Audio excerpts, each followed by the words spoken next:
Le Gard, l'un des départements les plus violents de l'Hexagone. En France, depuis le début de l'année, 41 femmes sont mortes sous les coups de leurs conjoints ou ex-compagnons, un chiffre en hausse. Alors des parlementaires français ont fait appel à l'expérience des enquêteurs canadiens pour tenter d'inverser la tendance. La seule présence d'une arme à feu va augmenter de 3 fois le risque de suicide et de 5 fois le risque d'homicide, la simple présence d'une arme à feu. Donc de poser cette question, est-ce qu'il y a déjà eu des épisodes de violence conjugale avant? C'était de quelle nature? Est-ce que c'était de la violence physique? Est-ce que c'était des menaces? Quel type de menaces ont été prononcées? À l'aide d'une fiche, policiers et gendarmes sont amenés à élargir l'enquête afin de mieux cerner le contexte familial et évaluer le risque. Harcelés sous l'emprise psychologique de leur bourreau, les victimes ne prennent pas toujours conscience de la gravité de la situation. À travers ce questionnaire auquel elle va répondre, elle va prendre conscience du danger qui pèse sur elle.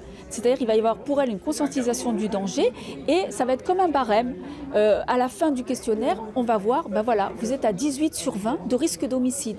Seulement 14% de femmes battues ont le courage de porter plainte. Mais voilà, trop souvent, elles se heurtent à un mur. Tout passe aussi dans le relationnel que la victime peut avoir avec le policier qui la reçoit. La victime va dévoiler des choses, des aspects de sa vie privée. Pas forcément toujours évident à faire. Donc après, ça joue aussi sur la manière dont elle est prise en compte. En matière de lutte contre les violences conjugales, le Canada a divisé par 2 le nombre de victimes en 10 ans.